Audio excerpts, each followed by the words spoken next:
Versa Podcast. Bom dia, boa tarde ou boa noite, dependendo do horário. Sejam bem-vindos, bem-vindas ao nosso Versa Pod Videocast. Aqui com o meu amigo Ricardo Castilho, que já vai trazer o nosso convidado do dia, super convidado, né, Castilho? Super convidado, Renato. Bom dia, boa tarde ou boa noite também, né? Muito bom estar aqui mais uma edição do nosso Versa. E hoje um super convidado, uma pessoa que tem um papo muito interessante, dicas muito interessantes também sobre o mercado, que é meu xará, Ricardo Ribas. Ricardo, ele é economista, foi sócio da Price por mais de 30 anos na área de tecnologia e também ele é membro, na verdade, ele é membro do conselho de administração da Brascom, que é uma associação importante na área de empresas de tecnologia e telecomunicações. Pronto. Então, Ricardo Neves. Xará, muito obrigado. Obrigado, Ricardo. Xará. E o Ricardo Neves, ele também é CEO da NTT Data aqui no Brasil. Ele vai explicar que é um braço da NTT japonesa. Aliás, um assunto que a gente vai discutir aqui. Mas antes, vou pedir licença para o Ricardo. Olha,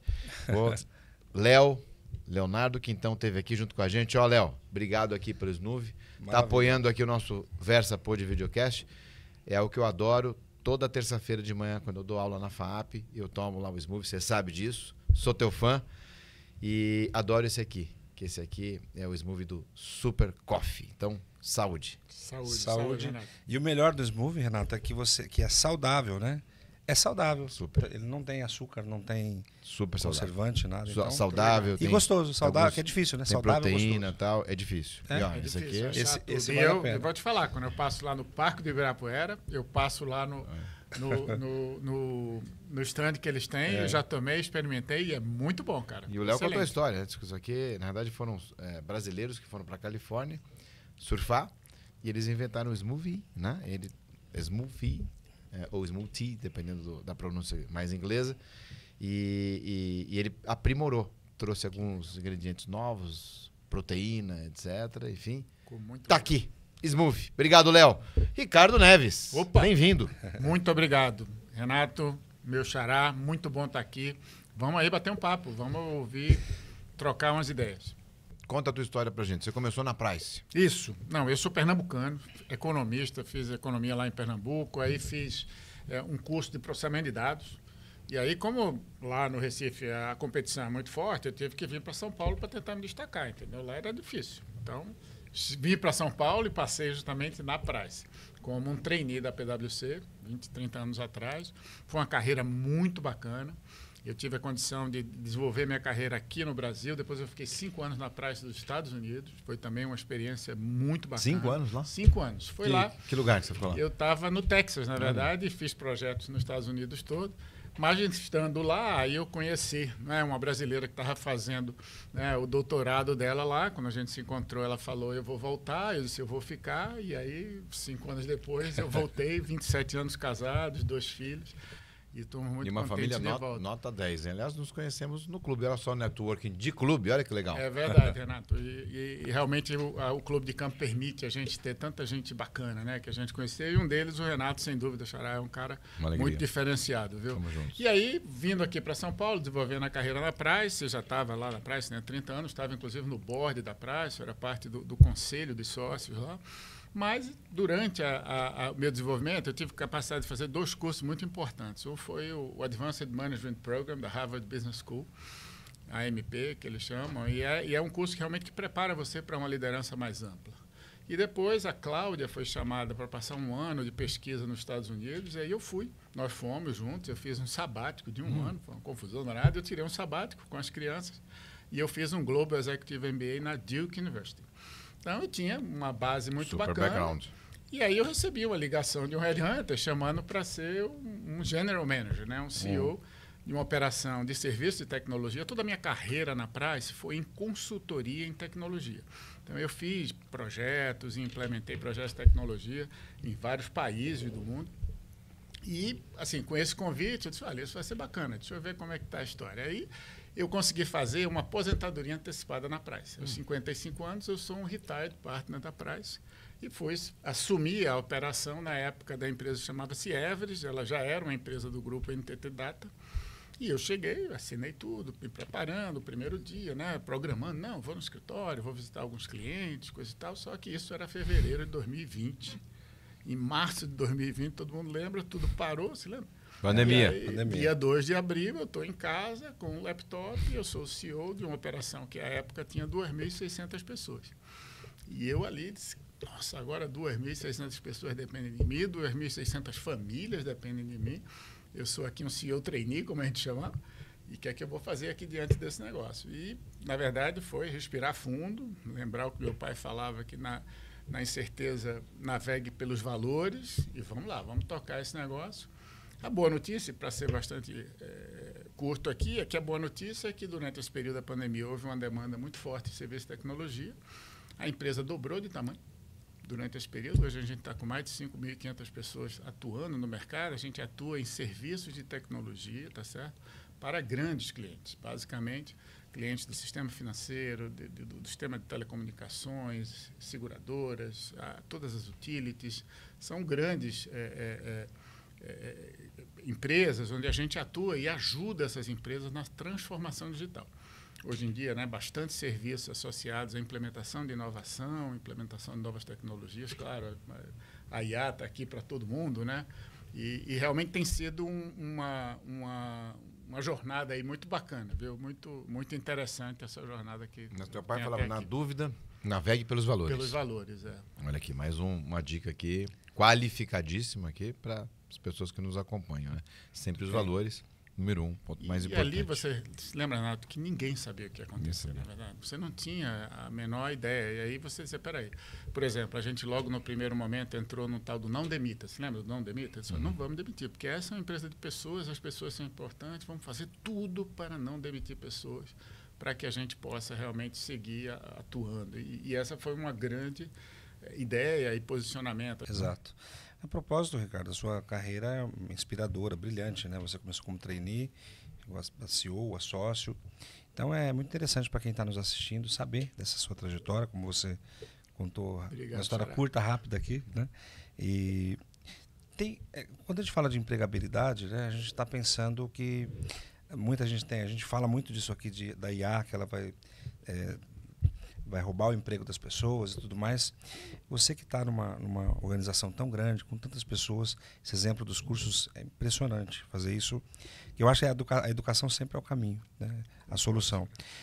O que tem de mais no mercado hoje e o que tem de menos? Tá certo. Olha, como você comentou, eu faço parte da Brascom, né, que é a Associação das Empresas de TI e Telecom no Brasil, e a gente fez estudos, a gente acompanha, né, o mercado de tecnologia, ou seja, os mercados de serviços de tecnologia e serviços de telecomunicação. E, basicamente, os estudos apontam, Xará, que, basicamente, você tem um déficit, né, de mão de obra de mercado que pode chegar a 100 mil vagas por ano. É muita gente, entendeu? Isso não necessariamente uma pessoa apenas programador, como a gente de vez em quando coloca na cabeça que tem tecnologia, né? Mas são pessoas que não só têm um conhecimento, vamos dizer, numa área como direito, ou como medicina, ou como administração, mas que elas têm a capacidade tecnológica de usar isso no seu trabalho, no seu dia a dia. Eu acho que é aqui que existe realmente um déficit muito grande. É o fato de que a tecnologia precisa estar como se fosse como parte dos currículos de várias universidades. E a gente vê isso pouco, né? A gente vê, às vezes, uma superespecialização e uma perda, vamos dizer, do entendimento disso. Eu acho que o ponto principal que você comentou sobre a inteligência artificial é que, para mim, fica cada vez mais claro que as pessoas não vão perder o emprego para a inteligência artificial. As pessoas vão perder o emprego para outras pessoas que saibam utilizar a inteligência artificial. Por quê? Porque essas pessoas vão ter uma inteligência coletiva melhor do que aquelas que não usam, entendeu?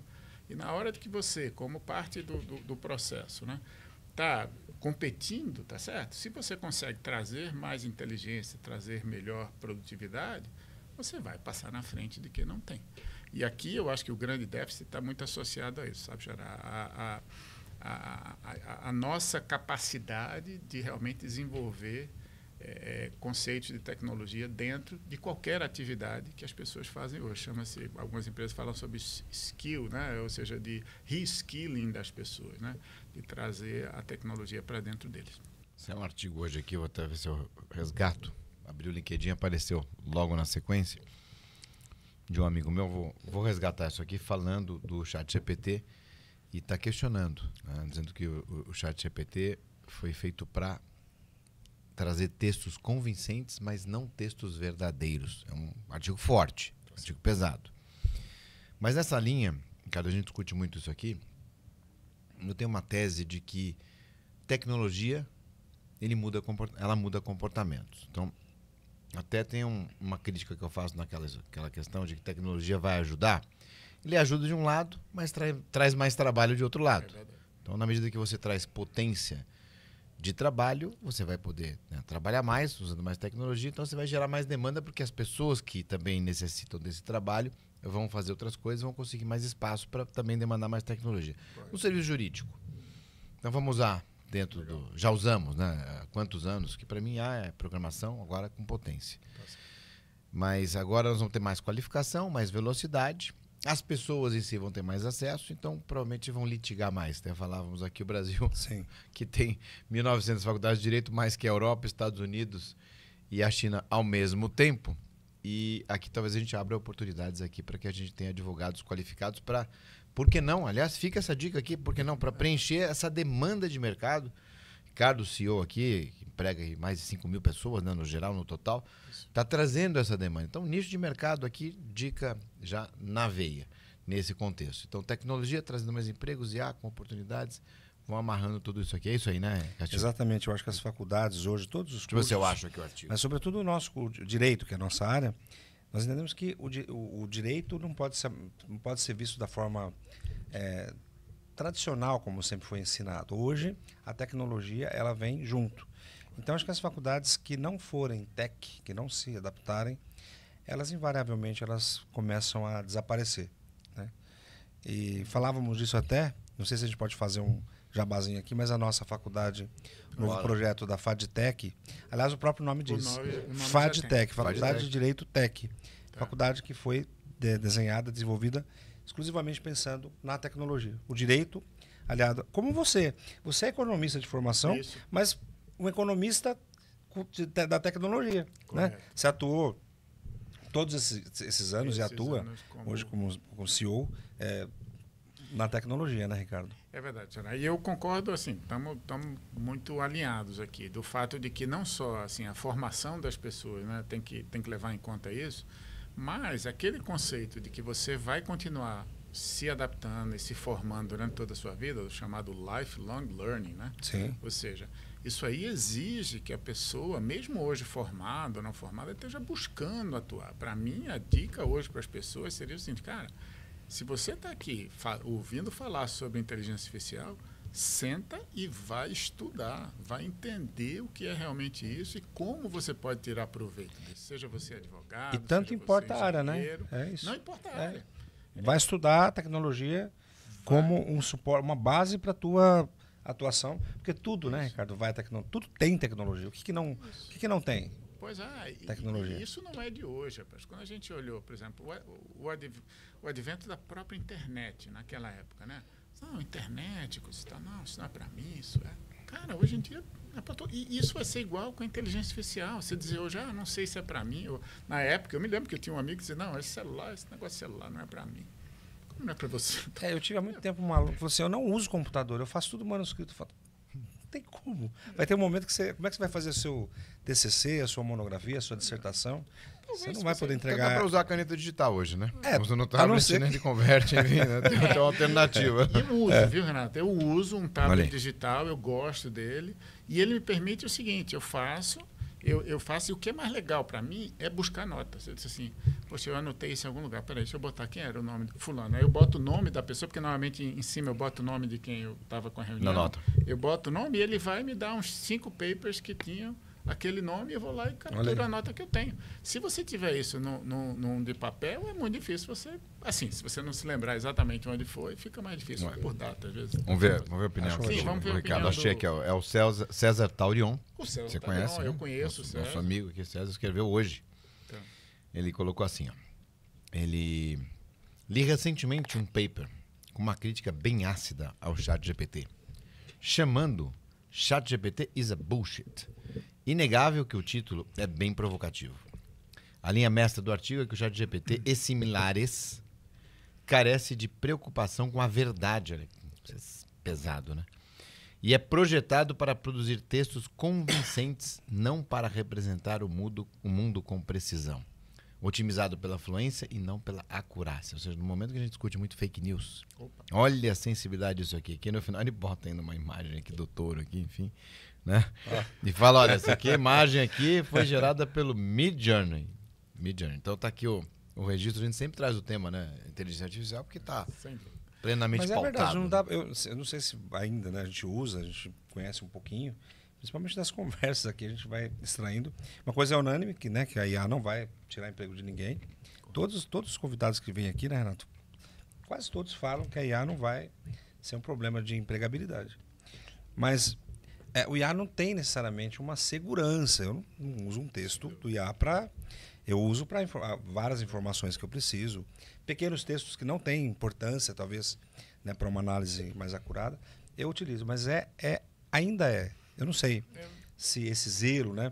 Porque você tem um texto ali bom até, mas não é meu aquele texto. Não, Ricardo, que tem mais de 5 mil pessoas trabalhando com tecnologia. É verdade. O que o pessoal acha da IA? Olha, a gente tem, na verdade, essa é uma operação que tem, que usa, né, tecnologias de inteligência artificial há mais de 7 anos na operação. Eu tenho projetos que eram muito antes do chamado da IA generativa, que realmente colocou isso na mão de todo mundo. Mas antes disso, a gente já trabalhava e já conhecia também limitadores, tá certo?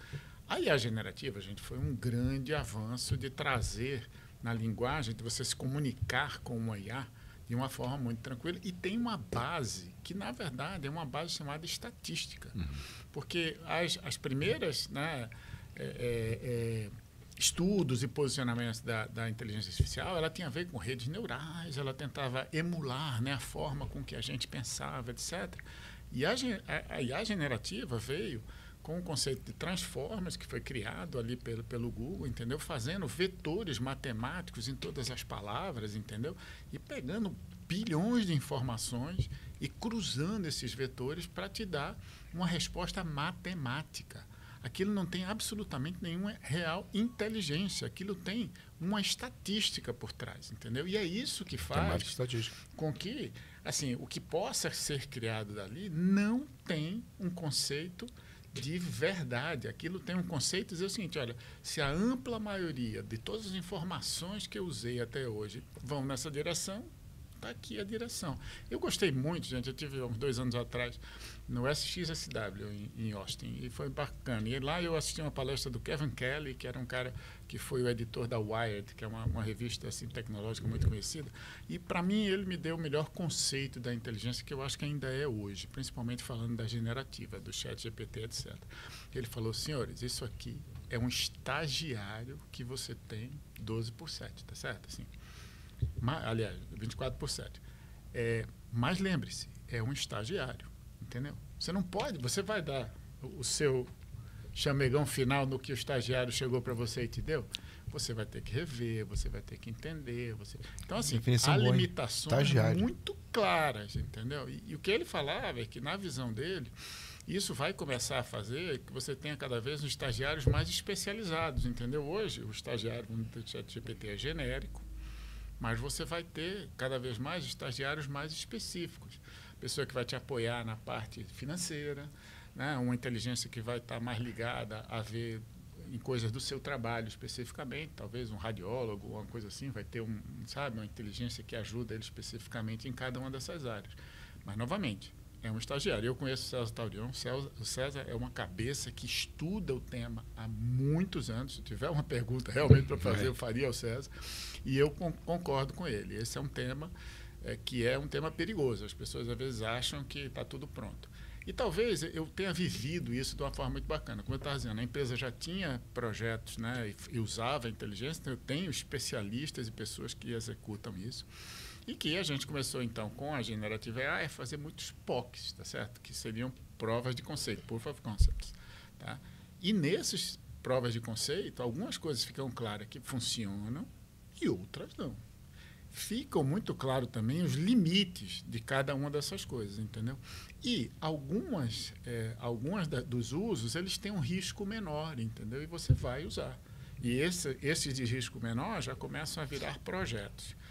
Enquanto outros, os riscos foram apontados, eram grandes. E aí você não os vê colocando. Ainda tem muito pouca coisa, senhores, no uso dessa tecnologia que chega diretamente aos clientes do cliente, entendeu?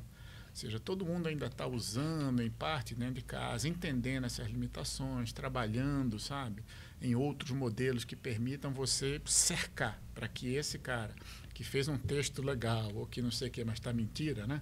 Você possa pegar, ou não só mentira, mas se você tem toda a parte do bias, né? Do viés que aquilo pode trazer, né? Quando você fala, principalmente, assim, já foi muito famoso no passado, um viés, por exemplo, de risco de crédito, né? Em colocar um viés maior de uma raça ou de uma parte geográfica, e isso não é fair, não é justo, entendeu?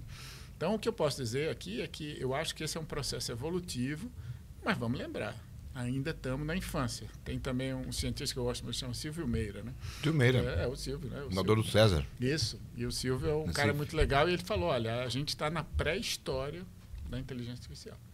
Ele acha que vão ser 4.000 dias, tá certo? 3 anos, alguma coisa assim, ou mais um pouco mais, para que realmente esse negócio chegue no nível de maturação. E ele fala, estamos no dia 400, então ainda falta uma chegada por aí, mas assim, estamos muito no início, na pré-história. O próprio GPT, ele teve já uma evolução, né? Que faz sentido, que ele continua evoluindo, né? Pois é. Eu gostei da história do estagiário. Citamos o Silvio aqui, que ele, nessa questão temporal, ele até falou, vai fazer uns 3 meses que a gente fez isso, que a gente ia ter uma primeira virada em 800 dias, se não me engano. Até chegar nos 4.000, enfim, etc. Alguma coisa assim que ele até brinquei e falei, nossa, ele datou isso aqui, né? Enfim. Isso, ele colocou lá uma bandeirinha, né? Bandeirinha. E o que eu digo hoje é que eu sinto na evolução do que a gente tem feito no dia a dia com os clientes, é o fato que está todo mundo descobrindo, entendendo. E aí, senhores, na área de vocês, na área jurídica, por exemplo, o que a gente vê é um impacto muito significativo de produtividade, entendeu? As produtividades. E a gente faz isso para um grande banco brasileiro que tem realmente um volume de contratos absurdo.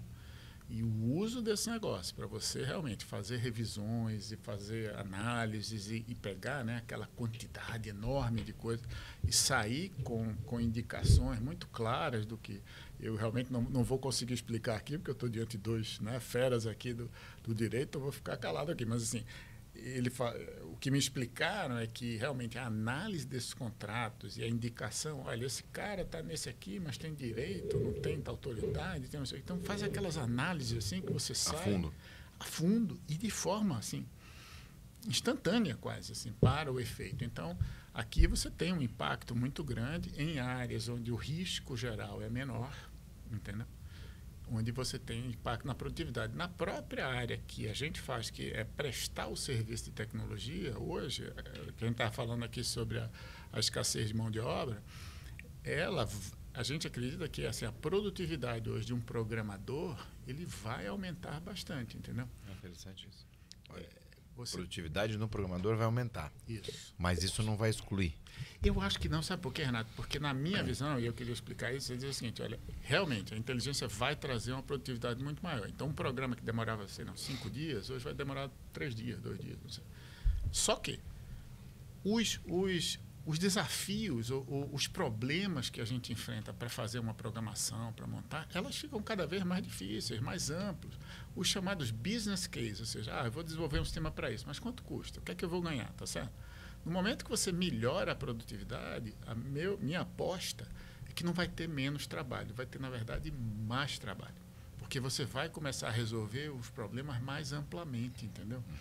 A própria visão nossa como consumidor, de olhar um determinado aplicativo ou uma coisa, de dizer, não, isso aqui muito ruim de usar, já joga, sabe? Por quê? Porque você vai ter a capacidade de ter melhores opções. Por quê? Porque a produtividade, a melhoria da qualidade. Produtividade não é só tempo, é qualidade. É menos erros, menos problemas, mais aceitável. A gente até estava conversando rapidamente, né, Renato, sobre o tema, por exemplo, hoje, da acessibilidade digital. Não é verdade? Ou seja, de como uma IA pode ajudar, né, que os aplicativos sejam acessíveis a todo mundo. Tá? A gente imaginar aqui um deficiente visual, um deficiente auditivo, ou de um dos nossos deficientes visual, eu tenho cerca de 50 deficientes visuais que trabalham diretamente na NTT Data fazendo trabalhos de acessibilidade digital. E deles, Renato, eu ouvi uma frase bem legal, porque ele disse assim, Ricardo, eu sou cego, mas eu sou consumidor, entendeu? Eu compro, só que no Brasil, 1% dos sites são acessíveis digitalmente, entendeu? Então, ele tem uma restrição grande do que ele pode fazer. Mas a segunda frase dele, para mim, foi a mais impactante. Porque ele falou, mas eu não faço só para os cegos, tá certo? Eu faço para você também. Para mim, você é deficiente visual. Né? E mais, isso aí só vai piorar. Entendeu? Então, assim, quando você for idoso, e na medida que a população fica, né, mais longeva, né? E é uma tendência, hein? É uma tendência. Todos nós vamos ter mais dificuldade visual, auditiva e principalmente cognitiva. Eu tenho uma mãe maravilhosa, 91 anos. Que bênção. Físico, bênção. Olha, é uma bênção mesmo, Renato. E ela é uma pessoa ativa, mentalmente ativa, fisicamente ativa. Minha mãe vai para a hidroginástica 3 vezes por semana. Opa, olha isso. Maravilhosa. Tá aí, Tem ó. um personal que vai na casa dela as 2 vezes que ela não vai na hidro. Mas, claro, como qualquer pessoa idosa, ela tem uma dificuldade de usar o celular, não é verdade? Sim. Ela já não consegue usar aquilo de alguma forma. Isso também é acessibilidade digital, entendeu? É a capacidade das empresas em criar aplicativos que qualquer um possa usar. Não só um deficiente visual, ou você não quebrou a mão, teve um problema na mão e não está conseguindo digitar, né? Então, você deveria ter a condição de pedir ao seu aplicativo que lhe ajudasse quanto a isso, entendeu? Eu conto sempre uma história que para mim é muito orgulho, é quando nesse grupo dos deficientes visuais que fazem esse acesso, eles me apresentaram um projeto de um grande banco brasileiro, onde permitia que ele abrisse o aplicativo do banco sozinho. Porque eles adaptaram o aplicativo para dizer mais à direita, mais à esquerda, agora sim. E aí ele conseguia abrir o seu próprio aplicativo. Você não imaginou? Onde você não consegue abrir o seu próprio aplicativo, tem que pedir alguém para fazer, ou você falar a sua senha e outras pessoas poderem ouvir, né? Sim. E isso é acessibilidade digital. Para mim é um tema importante na minha visão. Né? Cid Torquato, Cid, inclusive aqui, saudando o Cid aqui, já passei o seu contato aqui para o Ricardo, hein? Tudo a ver. Cid, grande referência nessa parte da acessibilidade, fundador da Câmara E, ex-secretário de municipal, estadual, da acessibilidade. Já estou fazendo a ponte aqui, ó. Networking em prol da acessibilidade. Muito bom ouvir sobre isso, porque a gente que trabalha com... Acho que estuda direitos humanos, né? Acho que cada vez mais as minorias... Quando você me falou da tua empresa que vocês têm um contingente de pessoas, né? De grupos de minorias que são quase sempre excluídos, né? Isso é um bom exemplo para que todas as empresas pensem que pessoas são pessoas em quaisquer circunstâncias, né? Com as limitações, porque... Tem uma normativa hoje do direito do trabalho que empresas com um número X de funcionários têm que uma cota. Isso. Não deveria ser cota isso, mas se é, muitas empresas também dizem que não conseguem contratar, não encontram deficientes, pessoas com deficiência. Encontra-se. Talvez essas empresas não estejam adaptadas ou não queiram se adaptar para poder acolher essas pessoas. Talvez quando tiver essa visão, Ricardo, que você falou agora, de que os deficientes são consumidores. Né? Isso. Aliás, são pessoas e obviamente consomem. Então, é essa virada que precisa mesmo. Eu costumo dizer isso, que assim, a parte de diversidade não é só humanamente justa, entendeu? Ela é também, hoje, uma questão de produtividade nas empresas.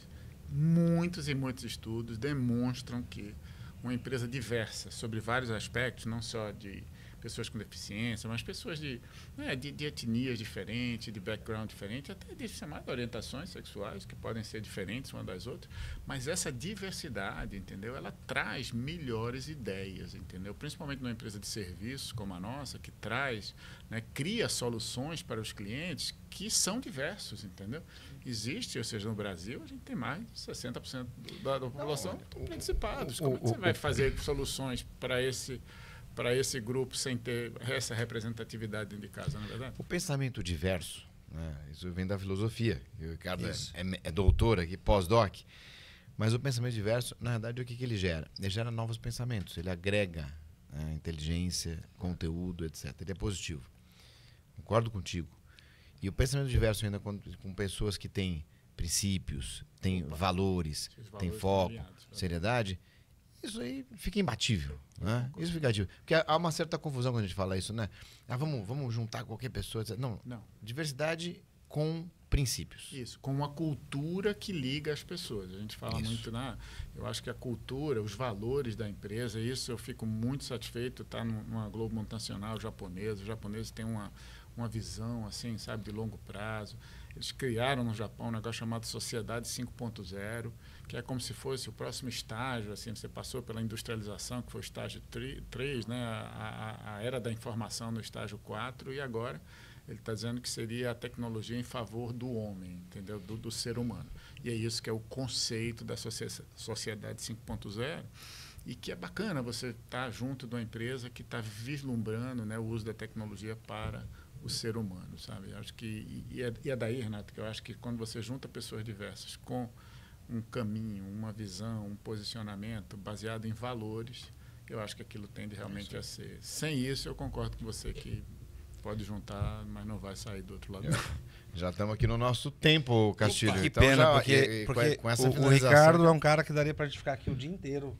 Porque, olha que aula nós tivemos aqui hoje sobre tantas coisas importantes na área de tecnologia, mas queria que você deixasse, então, para acabar, para finalizar aqui, já com o convite de voltar, né, Renato? Porque a gente não tem script, né, pessoal? Os nossos convidados chegam aqui e falam, o que a gente vai falar? Eu falei, a gente vai bater papo, aqui não tem nada programado. E são papos legais. Olha, né? isso, de repente tem uma explosão de tantas coisas importantes, significativas, que esses recortes vão ajudar muitas pessoas, viu, Ricardo? E pensando nisso, deixa aqui 3 dicas, principalmente para quem ainda não tomou conhecimento da IA, o que é a IA. Muita gente fala, mas tem muita gente longe disso ainda. Claro. Né? Então, você já falou, entre linhas aqui, a importância, né? Não importa a área que você atue, mas é algo que está disponível, né, a todos. Então, deixa algumas dicas aqui para as pessoas que querem entrar e, invariavelmente, elas vão precisar entrar. Eu acho que a dica é quase uma só, viu, cara? Se eu puder repeti-la 3 vezes. Que é assim, cara, experimenta. Cai e vai experimentar e não tenha medo de experimentar. Eu acho que hoje as tecnologias estão aí para que a gente tire proveito delas, entendeu? Eu acho que se você se sentir tímido diante delas, ou se você tiver medo delas, isso aí não vai te ajudar, entendeu? Eu acho que aqui é criar um pouco de coragem e entrar. Vamos lá, deixa eu tentar isso aqui. Não foi legal? Deixa eu tentar esse aqui. Existe hoje, principalmente graças a Deus, assim, uma miríade, né, de cursos, de informações que estão totalmente disponíveis, né, a todo mundo, às vezes muita coisa de graça. Até assim, ler um texto como fosse do César, ouvir um podcast, sabe? Eu acho que hoje as informações estão muito disponíveis e eu acho que é fantástico o trabalho que vocês fazem, que é justamente isso, de trazer mais informações, disponibilizar conhecimento para as pessoas. Se tem uma coisa que me tira da cama, já é isso, é dizer assim, olha, é ver pessoas crescendo, é ter a capacidade de compartilhar aquilo que eu fui muito abençoado na minha vida de ter, entendeu? Assim, poxa, e como é que eu fui abençoado e vou deixar isso para mim? De jeito nenhum. Se eu posso estar em companhia tão multiplicando. Exato. Igual Jesus fez, né? Exato. Eu acho que isso é um dever. E aí, você tem o dever de fazer isso também. Você tem o dever de saber o que você tem hoje e multiplicar aquilo que você tem. E a tecnologia pode te ajudar com isso. Então, sem medo, vai lá, experimenta, entra de cabeça nisso, porque você só vai sair melhor do que você entrou. Essa é a minha dica. Só vai. Muito bom. Ricardo Neves. Aí, muito obrigado, gente. Obrigado. Gigante. Obrigado, muito Ricardo. Legal. Obrigado por tudo aí. Deus abençoe muito, hein? Muito obrigado. Pessoal, até a próxima. Fiquem bem, fiquem com Deus aí. Boa semana. Versa Podcast.